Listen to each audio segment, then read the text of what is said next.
What's up, my family? Listen, first time listener, or you've been here the whole damn time. Hit that like, hit that subscribe, giddy up, let's go, no notes. That's my baby. That's my baby. We're going at it at 110%. I just want 5 minutes of happiness, please. Just give me 5 minutes. And they scored! They did it! Slap. What the hell was that? Oh, yeah. What the are you talking about? What's going on, folks? Happy Thursday to you. It is Pro Fan Talk. Thank you for joining me. My name is Marcus Thomas, and what is going on is my guy, Eric Allen. EA. Before there was the EA Sports, we had Eric Allen. Finalist for the 2024 Hall of Fame. Just want to give a shout out right off the bat to say congratulations. Not many times somebody that I played with, one of my teammates, has been a finalist for the Hall of Fame. So I've seen watching when Harold Carmichael went in. That was awesome because running into him in alumni events and things like that, but I didn't play with him. The only person I can think of is James Lofton, and he joined the Eagles late that year, I believe. So, but this was different because EA was there from the beginning. He was one of the vets, somebody you could talk to, all that kind of stuff. So, congrats to EA. Congrats to Eric Allen, man. Overdue, well-deserved, and happy to see it for him. And for the Eagles, for that matter. So, about time, and hopefully, whenever they cast this vote and they do the things and the guys coming out the back, and hopefully he'll be knocking on Eric Allen's door, man. We can all celebrate together. So congrats, EA. Wishing the best for you and hope you get that knock. So, but down to business, what's going on, good people? It has been another week. The NFL is the gift that keeps on giving. And man, we just can't get away from it, can we, man? There's always something going on. We finally got this win. And it is like nobody's happy. Nobody's happy. So I don't know what the deal is. I don't know why nobody is happy. But I understand it. I get it. But you got to take what you can get. We all know what the issues are. We all know what the problems are. I keep saying this. We are not getting exposed. We are getting exploited. Everybody knows where our warts are on the team. Everybody knows what we need to work on. Everybody knows that our linebackers and secondary play has been suspect at best. And people are game planning around that. Don't think for a second that teams are not game planning to run at James Bradbury. He's been that suspect this year. So if you're a team trying to get that together, why wouldn't you? It wouldn't make sense. You find their weakness and you roll with it. You exploit it. You go after it until they prove to you that they can beat it. And Eagles have not done that yet. So it is what it is.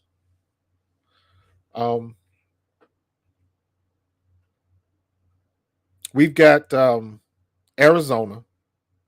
So you got Sirianni and Gannon going at it again. And that should be fun. We've got the 27th ranked defense versus the 20th ranked defense.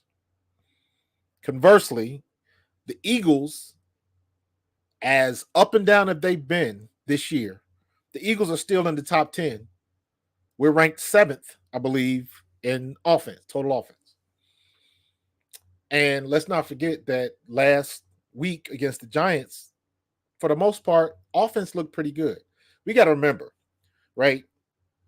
Yes, we were in a situation where we almost lost that game, no doubt. But what we have to remember is, yeah, the one pick six because Dallas Goedert falls in the route. Things happen. Then you have the fumble on the kickoff return coming out from the half. That is about as unlucky as you can get because normally something like that doesn't happen. If anything, that just shows you somebody with the size of Oz should not be where he was on returns. He should not be trying to block on kick returns. Get somebody else out there. Get somebody with a little bit of meat on their bones that can bring a little more weight in the physics department. Because he's too light in the ass, and you saw it. He got pushed airborne and ran into Boston Scott to cause the fumble. No. We can't have turnovers like that, man. You just killed a perfectly good drive. So, I don't know why they took Covey off of. Well, no, Boston Scott had been there. Covey was doing punt returns, but that was just that was the blocking. That's been the only bad spot about our special teams this year. Think of it like this, right? Going into this year, the last person you thought would be the best coach on our team would be the special teams coach. Nobody would have got that ticket. Nobody thought Michael Clay was going to be that good. Covey is a legit Pro Bowl returner right now. After seeing what we did last year, the complete 180 in our special teams play was unexpected and a very pleasant surprise. So props to Michael Clay. Didn't expect it because I know I was one of the persons who was like, yo, we're going to have to get him replaced. And yeah, I was sounding that horn myself. So yeah, we don't. We do not have a Zach Pascal on special teams. We got to get somebody. You better put Albert O on it or put somebody on it that's got some size that can move. I say Albert O because you want somebody that's still relatively young, got some size on them, and Albert O can move. But is he did he even dress? I'm not sure. What's up, Chrome? So yeah, man, I'm gonna have a healthy and prosperous new year, bro. I just want these Eagles to fix these woes because they are fixable. I'm not doom and gloom, and I'm not because I look at what their problems are, and in my opinion, first of all, on the defense, our defense could be a lot better. It doesn't have to be great, but our defense could be a lot better with the simple fact if we had adequate tackling. Don't go any further. I don't care about scheme. I don't care about how many times we're blitzing, whether or not we're getting home.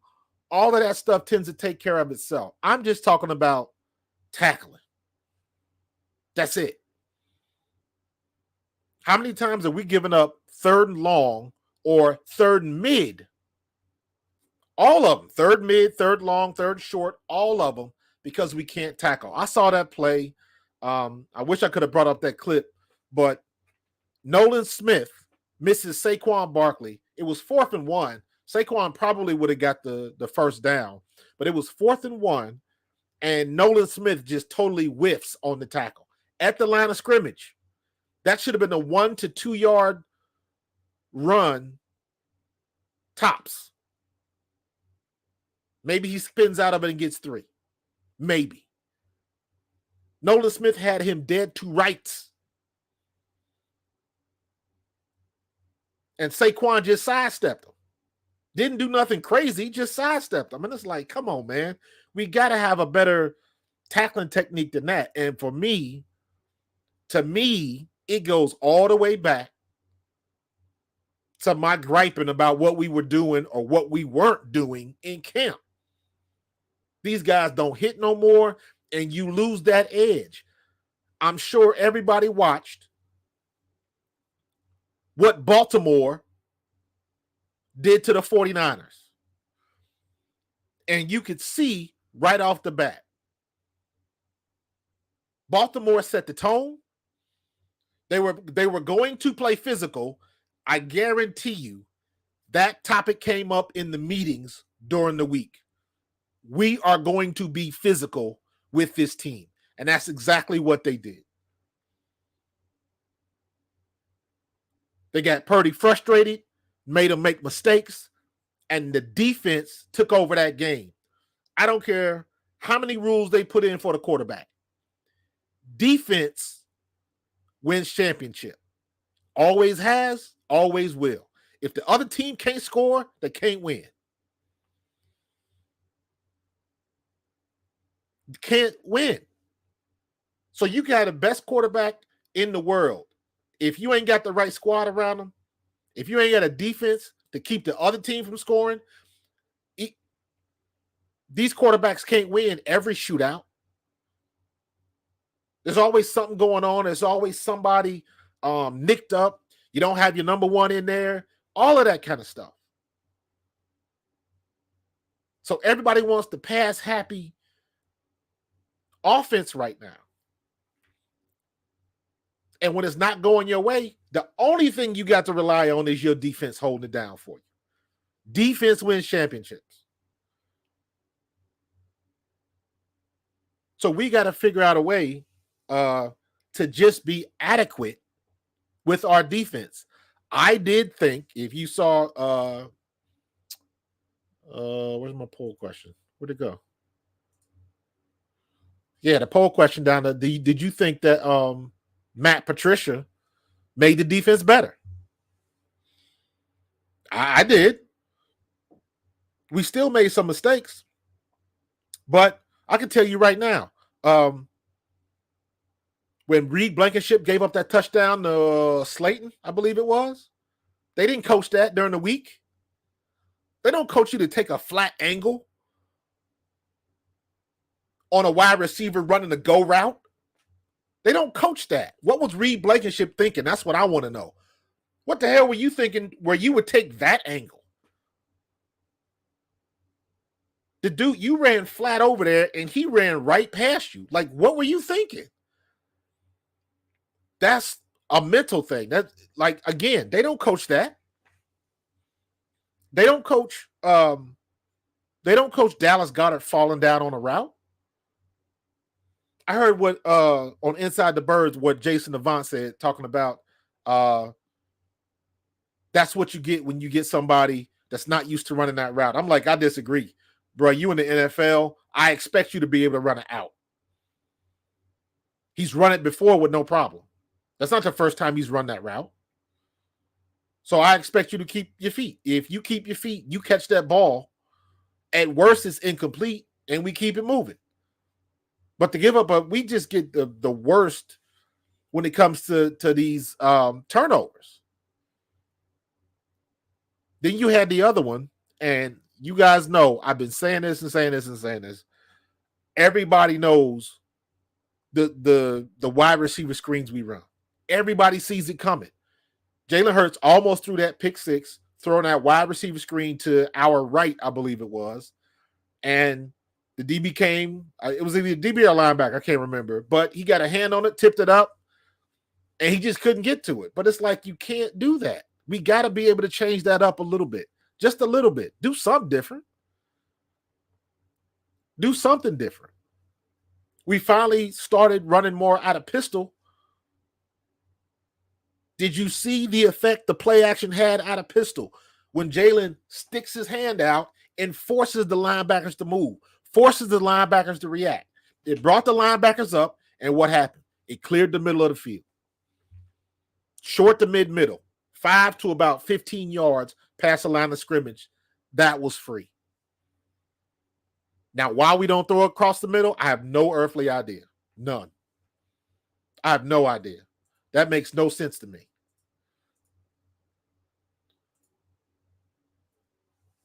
That makes absolutely no sense. This is the route chart I got from Next Gen Stats, right? You can see all of the times AJ and Devontae ran across the middle. Devontae only had 5 targets. AJ had 11. And both AJ had the one across the middle. AJ is good across the middle. When he's running that slant or that dig, they are great across the middle. I don't understand why we don't run it. And look at what Devontae did. He takes it to the house. He takes it to the house because they open up that middle. They give him a cushion because they're on the outside. And when he breaks inside and then flattens it out going across the middle, you cannot catch Devontae Smith. He's running away from people. Use that to your advantage. And if they clamp down and bring the safeties up, that means something's going to be free over the top. That's the chess match that I don't want to say we're losing. We're just not playing. We're not playing that piece. And that's the part I don't understand. So when I hear people bitch, moan, and complain about Sirianni and Brian Johnson's defense, that's the stuff. That's the stuff I'm talking about. Because that's the type of stuff we should be able to take advantage of because that's what you play for. That's what you game plan for during the week. That's the mismatch you want. That is exactly the mismatch you want. We finally start running the ball with DeAndre Swift. Thank goodness. You know what I mean? We finally start running the ball with him. Still don't want to get him in the pass pattern, though, and we still have trouble running him outside. If you look at the runs by Gainwell has made the most of his opportunities. I think Gainwell had 6 touches, I believe. But he made the most of them. He had the one good run to the left. If you look at both, if you look at the DeAndre Swift run, the Gainwell run, both of them bounced out and made people miss. I think DeAndre Swift had 2 good runs where he actually hit the hole. The rest of them, he bounced outside. He made something happen. Same thing with Gainwell. And it's like, why don't we do that? Why don't we game plan that? Why don't we make that part of the play? You can do it. You can bring somebody down to crash or kick out, whatever you want to do. You can figure out a way to do that. But sometimes we are gung-ho on forcing everything inside. And we got to do a better job at that because both of them, Gainwell and Swift, are too fast when they know you're coming up the middle. This is what's coming into play when people start complaining that our offense is stale, it's stagnant, it's not moving, it's dead water.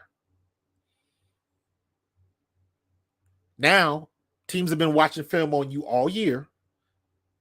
They know your tendencies, and they're reading us like a book. The bad part about that is they're reading us like a book. The good part about that is the minute you change something, you're going to catch everybody off guard, and then you can change it again. That's what we got to figure out how to do, and we still got 2 weeks to do that. That's why I say, to me, it's not all doom and gloom because these are little fixes you can do. These are little things that you can do to make our offense better. Our best play, I'll say this again, our best play is the 5 to 7 yard slant with A.J. Brown going across the middle because he almost always makes somebody miss. He ran a dig route. The guy was on his hips. He broke the tackle. A.J. Brown's yak yards this year have got to be off the chain. It's ridiculous. Keep feeding that. Keep feeding AJ across the middle. Let him catch that ball going across. He always makes somebody miss. If they don't miss, you're still talking about a 6 to 8 yard gain. You saw what happened with Devontae Smith. He came right across that middle a little late, caught the ball, and outran everybody. We got the horses to do it. So let's do it. So like I said, I'm not as doom and gloom as everybody else. Not even a little bit. But there's definitely some things that we could do a little bit better. And we need to work on that. And it's not complicated, not to me anyways. These are little things we could do. But one of the things we're going to do right now is play this ad. Hold tight. Royal Billiard and Recreation, proudly celebrating 40 years and our new, bigger showroom. Twice the size and twice the fun. More pool tables by Olhausen. More dartboard sets, including custom reclaimed backboards. More bar and kitchen stools that can change a room. And more bars, including pre-built and custom. Hot tubs, skee ball, shuffleboard, outdoor, and fun. Royal Billiard and Recreation, your ultimate game room store. Now located on Bethlehem Pike in Colmar. Yeah, man. So we got to get everybody on the same page. We got to mix it up a little bit, and we'll be fine. We'll be fine. Like I said, all of these are fixable problems. Now, as for, let me see. I got a slide for this. Got a slide for this. As to what was going on with A.J. Brown. I don't know. However, that kind of stuff happens a lot. And I think that happens more than people actually realize. Because you get into it, I mean, all the time. Who remembers this? I believe that's Bill O'Brien. When him and Tom Brady got in a drag-out shouting match. Bill O'Brien was slamming headphones. They were both cussing each other out. That happens all the time. And you're talking about the best of the best. So even sometimes somebody like that, like Tom Brady, and that's when Tom Brady was Tom Brady. He wasn't up and coming. He had already did his thing a little bit. So he had the gravitas to talk back to a coach. But if you wrong, you wrong. But my point is that they going back and forth happens every game on every team every year. This is not anything new. So we'll find out more, I'm guessing, eventually. But I don't think anything of it. That happens too often. You know what I mean? So yeah, I don't worry about that at all. You that's one of those things where you tell people you're a professional, do what you're supposed to do. So you know, it is what it is. I just want them to go out. Here's where you worry about it. When you get into a situation like Antonio Brown. That's the easiest example I could give. When it gets to that level. But that's kind of not a good example because, in my opinion, Antonio Brown wasn't right in the head. You guys have heard me say before, Antonio Brown was never right after he took that hit from Vontaze Burfict against the Bengals. That was like a car wreck and a bad concussion, and his personality changed after that. But my point is, you can't be mad when you got 11 targets. He's getting the ball, so that's not it. I don't know if he's not vibing with what some of the coaches are doing, but I like the stance he took. I'm not going to say nothing. So everybody got to stew and think and try to figure out what the problem is. If it was something that bad that he wanted to share, he would share. So, and you got to remember, whatever the situation is, if it was a problem with a coach, if it was a problem with a player, whatever that thing was, guarantee you, they're going to talk it out game to game. When they're in the hallways at NovaCare, they're going to hash that out. Close the door. if you got to have a shout match with the coach, stuff like that happens all the time. But you got to be able to hash it out and squash the problem so you can go out there and do what you got to do. You ain't got to be friends, but you do got to handle business. What they say, friends are friends and business is business. Don't confuse the two. That's, again, not unusual.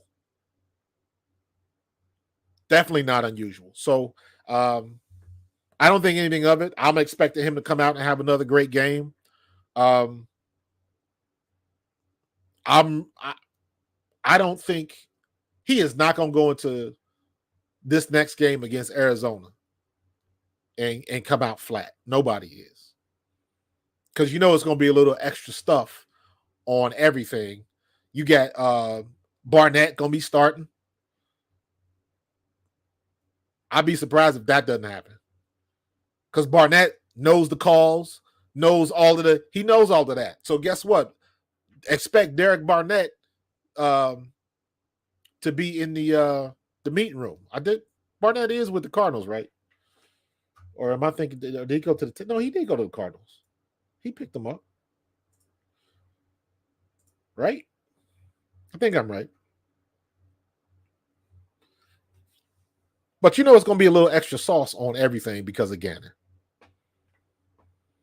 And I heard John McMullen today talking about he wrote a story a while ago timelining when Gannon left and like the whole series of events that caused Gannon to leave.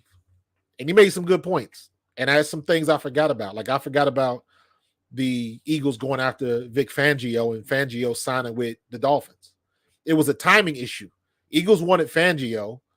Fangio couldn't wait. We couldn't do anything because we were in the playoffs. Fangio couldn't wait, so he took the gig at Miami. Fangio's not a dude that's going to renege on his deal, so he stuck with Miami. And then they found out too late. And then I think Cardinals were looking for somebody else that fell through. So the offer came late off the table. So it was a last-minute deal. But he was basically what he was saying was he didn't know ahead of time and he didn't try to screw the Eagles, basically. That's what he was saying. So, yeah, it is what it is. Under the bridge now. We just got to beat them on Sunday. That's the only thing that matters. So, let me see. We'll get this line get better productive if the D is going to help everything. Yeah, I agree. But here's the thing that people tend to forget, right? And it's not an excuse. This is a fact. We want everybody to get home. We want Josh Sweat to get home. Fletcher Cox to get home. Jalen Carter, Jordan Davis, Hassan Reddick. Everybody's got to get home. But what you're forgetting is that teams have figured out the blueprint for the Eagles. How do you keep the defensive line from getting home? You get rid of the ball quick. They figured it out. So we can want that, but there's no way the defense is going to get home when you're getting rid of the ball in under 3 seconds. Unless an offensive lineman just totally whiffs. That's the only way it's going to happen. So you got to keep that in mind because that is the game plan when they come against us. Every now and then they're going to drop back and wait for routes to develop and things of that nature. But it's few and far between now because that is the most successful blueprint on how to beat the Eagles. Our linebackers and secondary are suspect, so you can attack them short to mid passes. What's up, James? You can always make that attack. So you can go back and forth without too much pushback from our defense. Now, our defense is playing a little bit better. What's up, Tom? Tom Arnone, the master, the captain of A2D Radio. I appreciate you, brother. You can do that. But you got to be ready for the rest. We got to be ready for the rest. So our defense is just now starting to play a little bit better.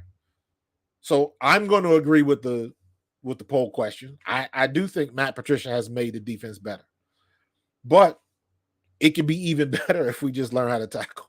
I keep going back to that. I never would have thought that I would have been one of those get off my lawn, old school guys. And it's like, oh, that is so frustrating because tackling is a day one thing. For those that love football, Tom, you're a baseball dude. The first time you played baseball as a kid, what's the first thing your dad or your coach shows you how to do? Shows you how to hold the bat correctly. That's the first thing you do. Or they teach you how to throw correctly. That's the first day one stuff.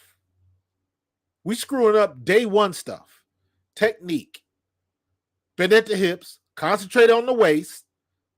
Don't look at the head. Concentrate on the waist. And you can't be at an angle. You got to be squared to the line of scrimmage or squared to the ball carrier and make the tackle.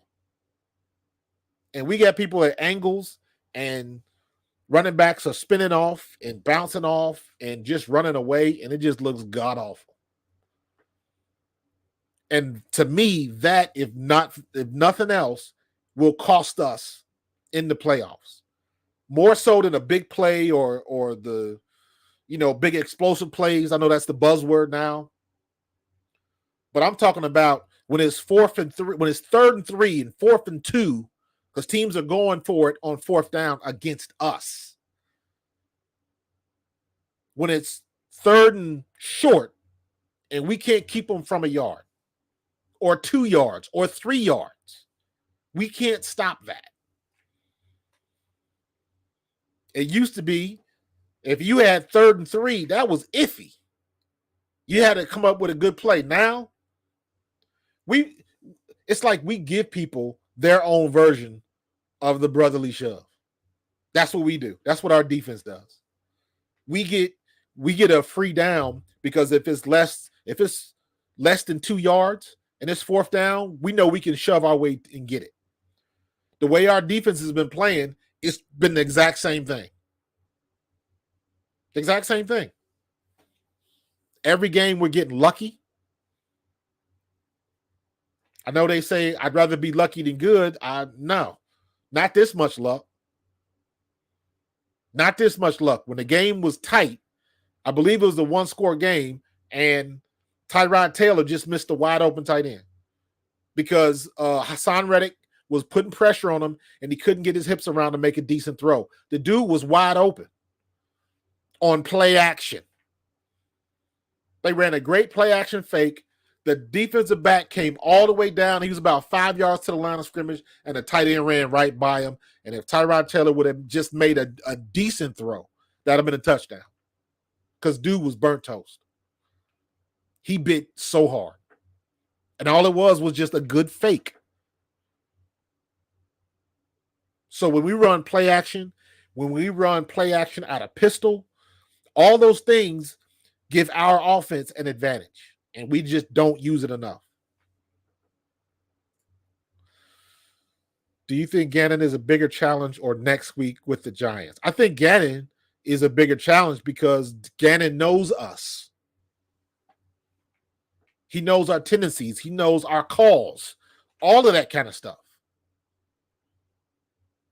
So I say Gannon is a bigger challenge. I don't expect to go in next week, and I really don't like talking ahead. I like dealing with what we are faced with now. But since you asked the question, I don't think the Eagles are going to be worried about beating Tyrod Taylor. If we can't dial up, well, I can't even say that because we couldn't dial up anything against Zach Wilson. We couldn't dial up anything against Drew Lock. So we've had our moment. So, again, it is what it is. And let's just handle our business this week. All we got to do is the offense was running good if it wasn't for the turnovers and the special teams mishap. So, my wife just sent me a text. She said, we just signed somebody. We signed somebody to the practice squad. We signed Griffin Herbert, who is a tight end wide receiver tweener. The Eagles are officially listing him as 6'1", 239 as a wide receiver. Okay. What they are probably going to use him on special teams and get Zacchaeus off of there. So that might be a good signing because we need special teams help. Never should have got rid of Christian Ellis. Ugh. Never should have got rid of Christian Ellis, man. It's costing us. Almost cost us the game.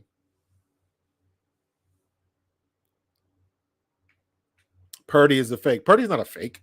I disagree with that, James. Purdy is not a fake. Purdy had a bad game. Baltimore had a good blueprint for him. So now everybody's going to watch the blueprint that Baltimore put out and try to do the same thing against him. Same thing they did with us. Same thing they did with us. So Purdy's not a fake. He just he got to take his lumps. He's still a young quarterback. I don't buy into the media hype that everybody's got to be all world right off the bat. It's not. I didn't think Purdy. How can I put this? Purdy was playing well enough to be considered an MVP, but I don't think he's the MVP of his own team. I think that's Christian McCaffrey. So I think my MVP list was Tyreek Hill. Tyreek Hill and Lamar Jackson were number one. Right now, I think Lamar has that edge. So I would go Lamar, Tyreek, CMC, Tua, and then Purdy. But now with that game Purdy just had with the 4 interceptions, he's dropped off the list. Unless he just comes back this week and just burns everybody, just goes nuts. But the reason why I wouldn't make Purdy the MVP is because every game where he didn't have all of his weapons, they lost, as opposed to Lamar Jackson. Other than Zay Flowers, you haven't really heard much from OBJ. So other than that, it's all been on Lamar. And he's been playing up to snuff. So my vote goes for Lamar. But I will say this. If Tyreek breaks 2,000 yards, I think it should go to Tyreek. Because now you're talking about something that has never been done by a wide receiver. Never. That's got to have some weight. It's got to have some weight. And also, I wish they would do this award after the playoffs. You can wait about a month to announce it. Why not? Because what happens is if you get two players that are up for the same award and both those players have helped their teams get to the playoffs should matter.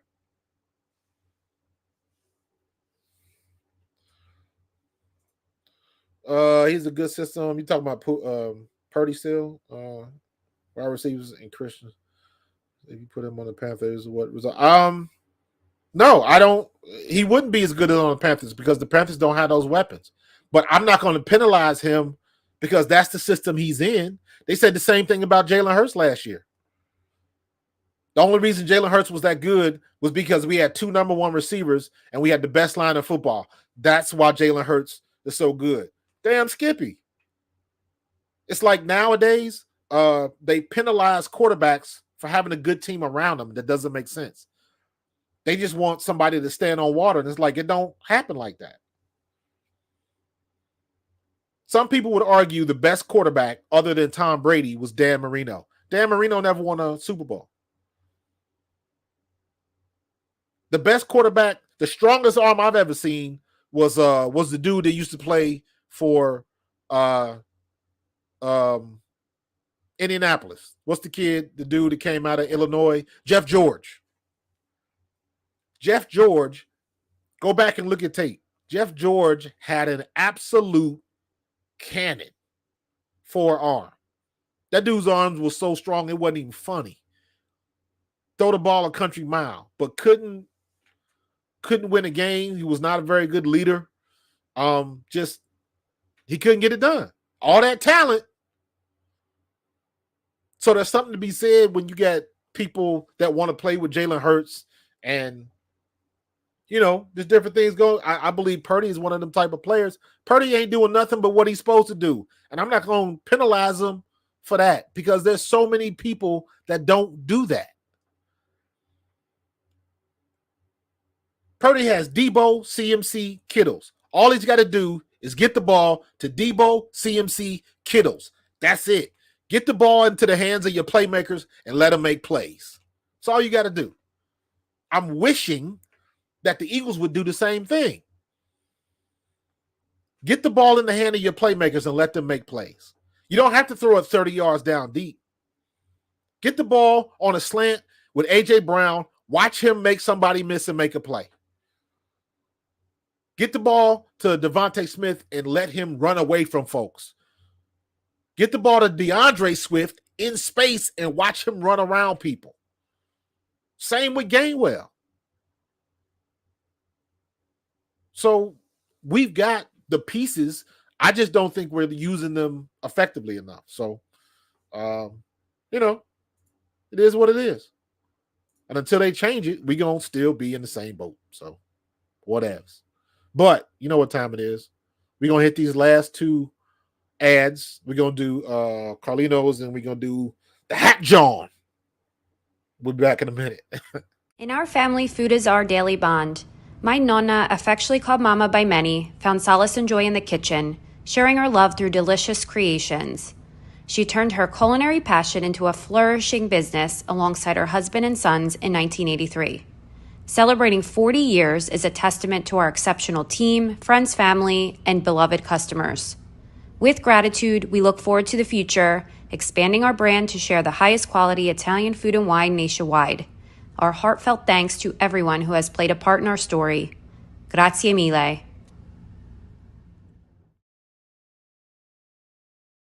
Hats.com is the premier destination for quality and fashion-forward hats and more, with designs for every style and trend.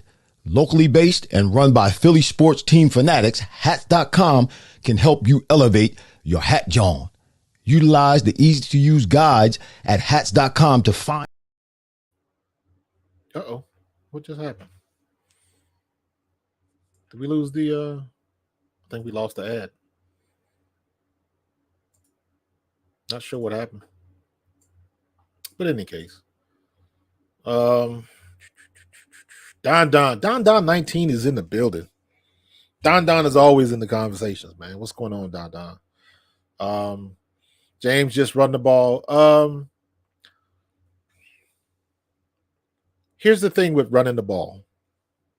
And again, my opinion, and I'm speaking as a running back.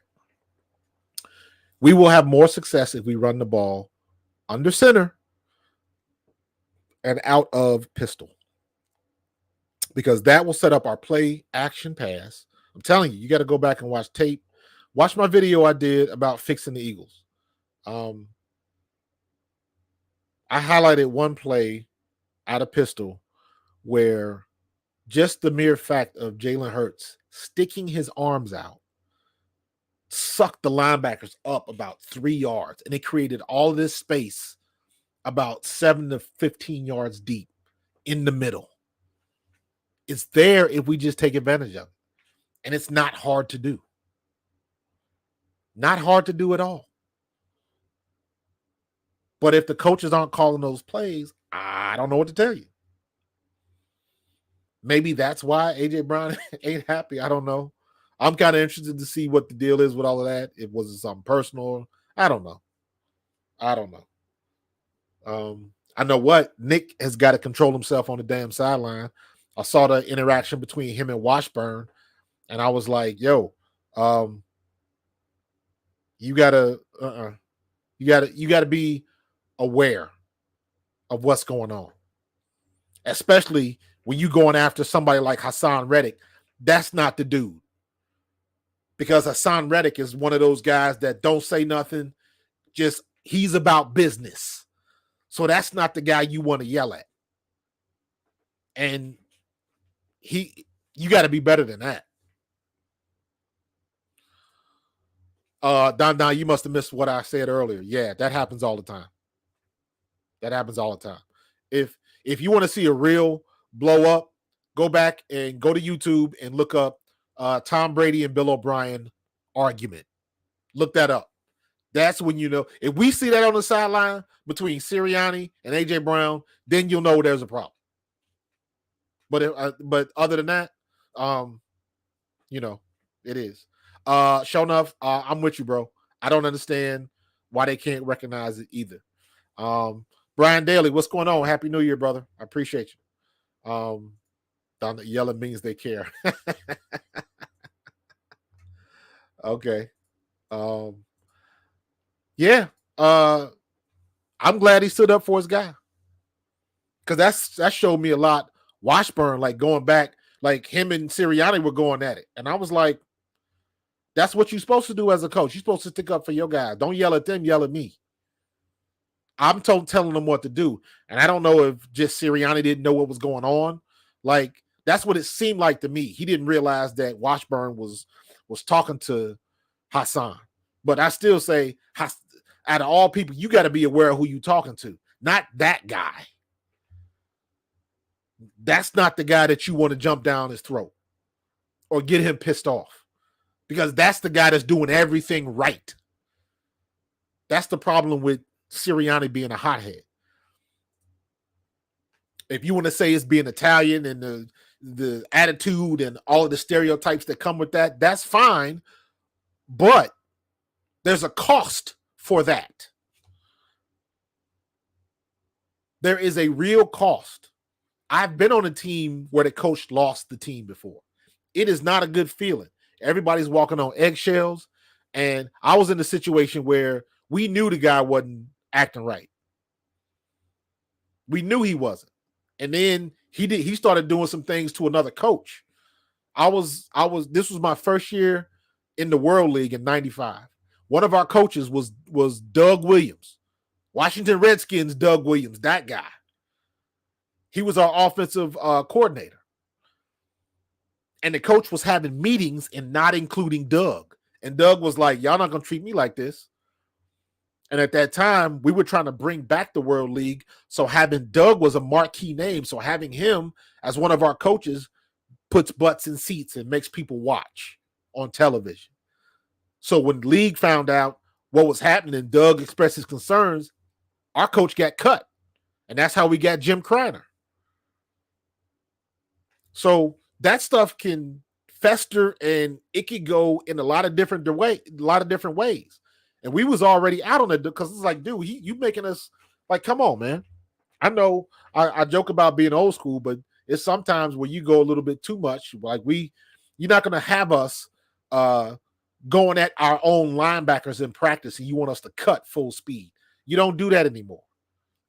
Especially not against your own guys.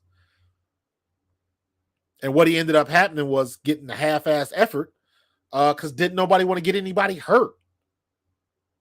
But for whatever reason, he couldn't understand it. And it was like, man.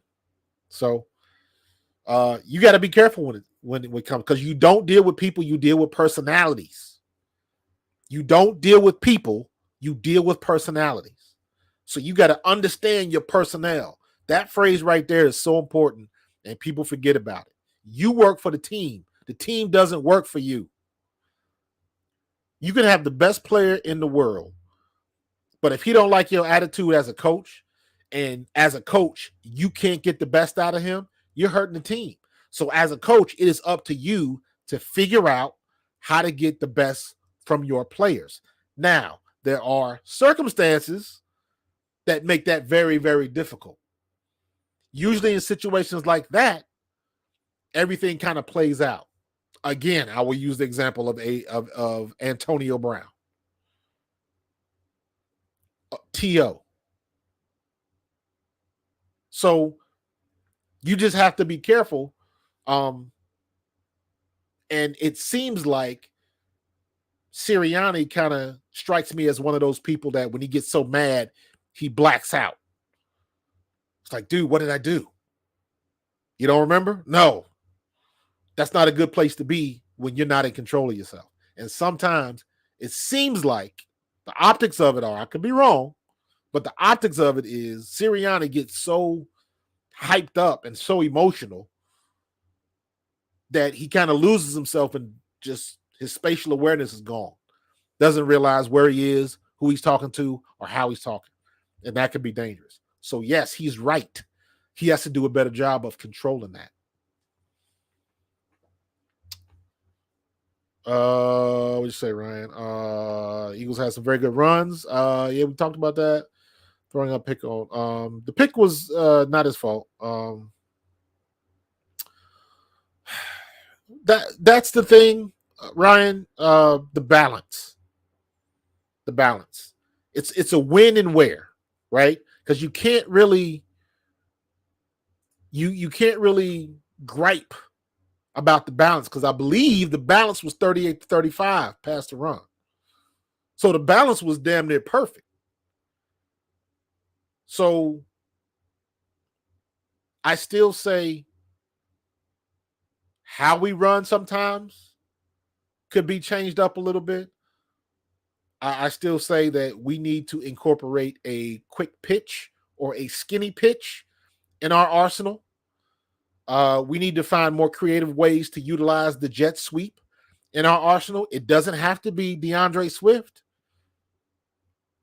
I wouldn't mind giving the ball to Devontae Smith on a jet sweep. We could do that. So there's different things that we can do to get the matchups we want. Our coaches just aren't. That's the question. You may not have been in the group when I said, if you go back and look at some of the runs, the long run by Gainwell and a couple of long runs by Swift, they bounced everything out. They made some people miss. So they didn't hit the hole as it was supposed to be hit. I know that one by DeAndre Swift, he cut it all the way back. He changed directions. He was trying to go off tackle behind Lane Johnson, and he stopped and went the other direction and made chicken salad out of chicken. You know the rest. So, and then the same thing with Gainwell. Gainwell was off tackle right behind Mailata, and he ended up bouncing it all the way outside when he shouldn't have.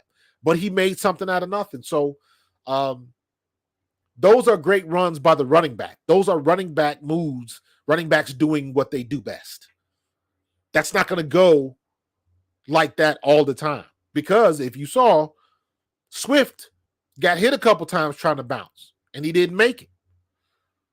So my logic is get the kid outside on the pitch. Let's see what he can do.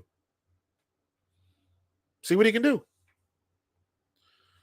Don says, oh, come on, Don, man. Don't make me go down through this. You're going to make me jump through this rabbit hole, bro. Running backs are hybrids now. I don't you're going to see more people like Swift, like Eckler. You're not going to see too many people like King Henry anymore.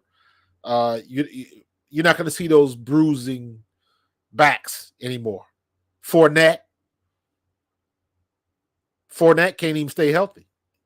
So you're just not going to see that type of running back anymore. The true classic idea of a running back is we're going extinct. Very similar to what happened to the fullbacks. Fullbacks are nothing more than tight ends now. An undersized tight end.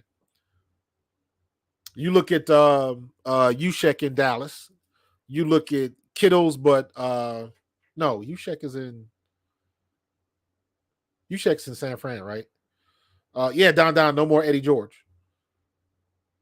So you take a smallish tight end, you put him in fullback. You don't need a fullback anymore.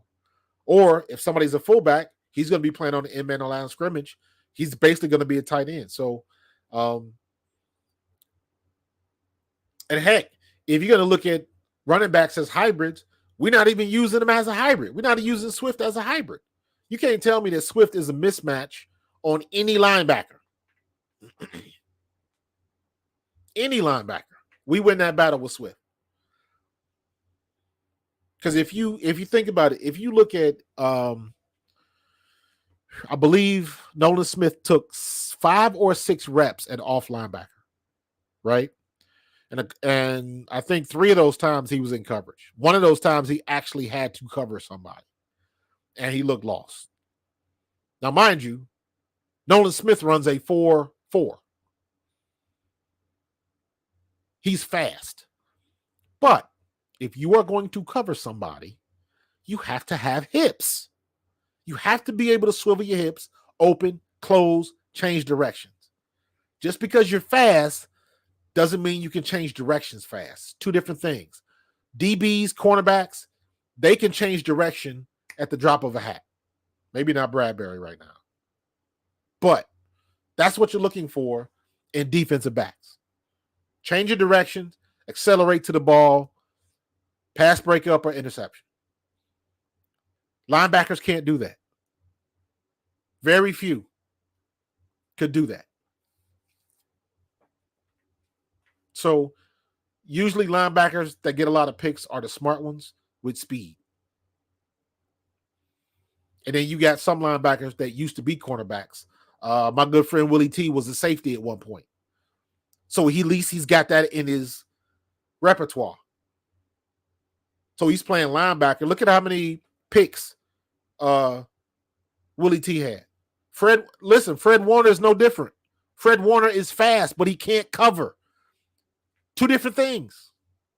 I've said that before about Fred Warner. Fred Warner is a beast, but he can't cover. Nope. You put a good running back, or you put some type of motion or shift together, and you put a slot receiver on the end man on the line of scrimmage, where the linebackers got to cover. Fred Warner is not going to cover a slot receiver unless that slot receiver is just slow. The only thing Fred Warner can do is get his hands on him in the zone and push him off his route, because he can out-physical him and he outweighs him.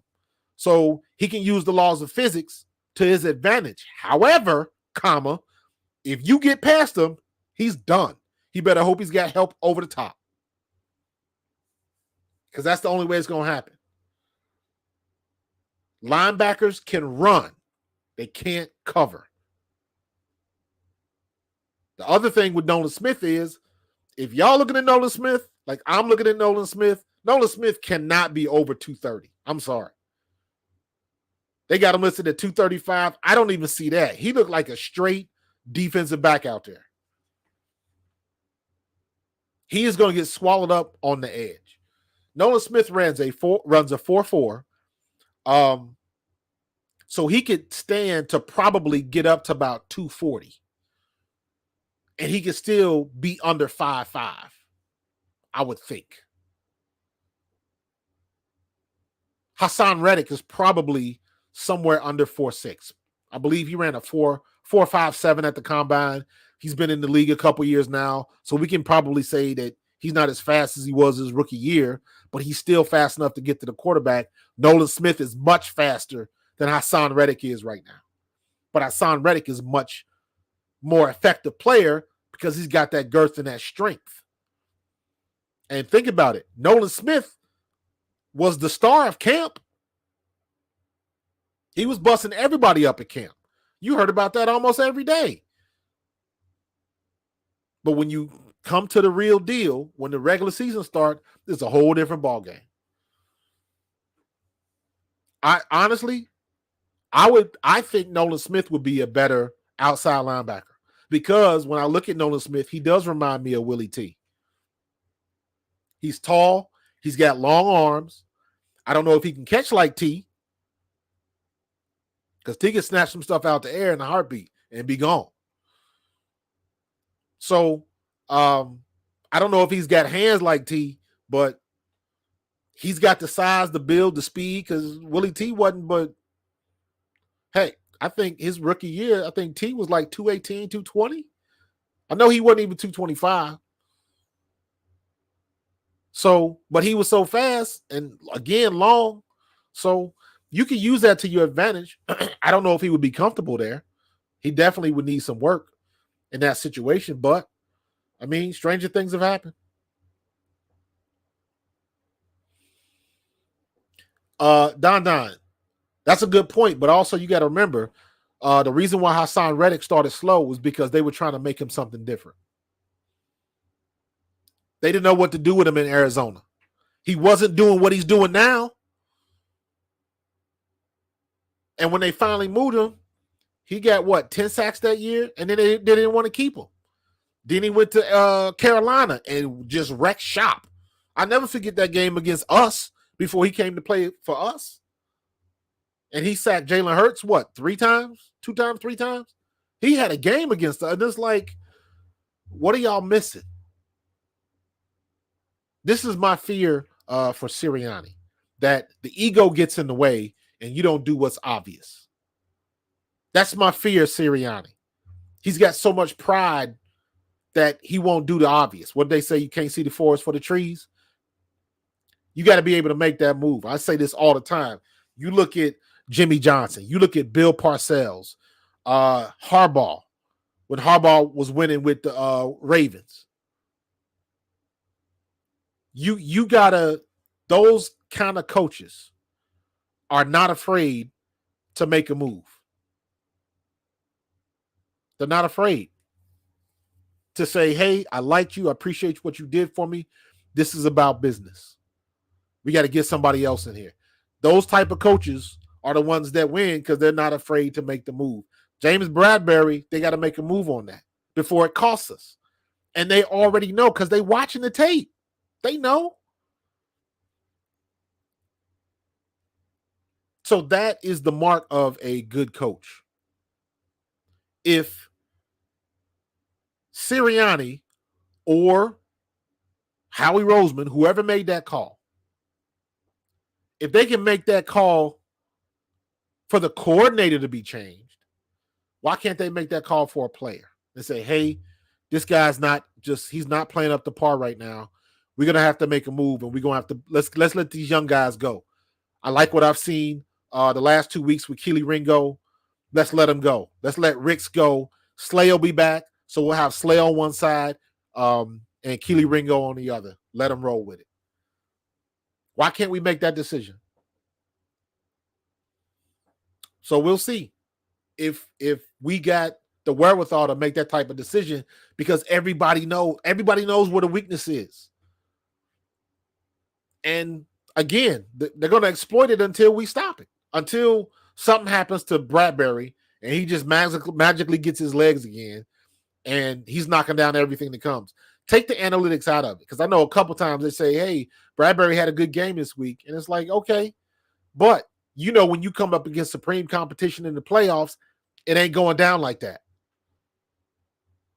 If we go into playoffs and we're starting Bradbury, if I'm an offensive coordinator, I'm licking my chops because I know where I'm going with the ball. And I would motion, shift, everything to his side. That's what I would do. Again, until he proves he can stop it. And we haven't done that yet.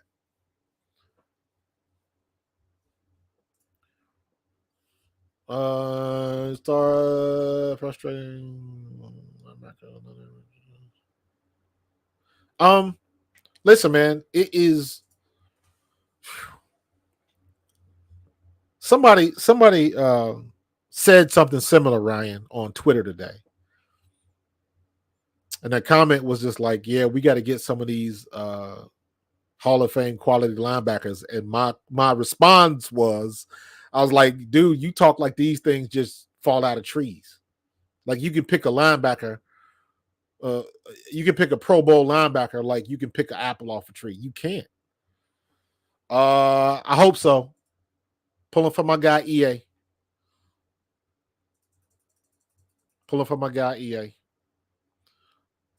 Yep, throw that up there again. So I'm pulling for him, bro.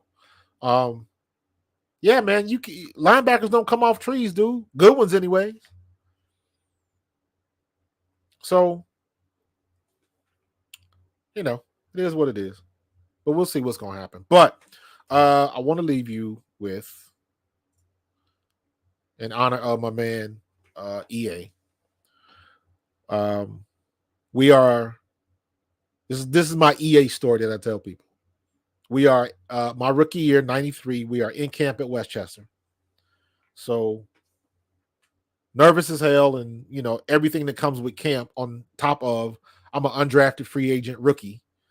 So all of that kind of stuff, right? Just imagine the thoughts. But Eric Allen comes to camp, and whatever dorm we were staying in at Westchester, the layout of each floor was like you had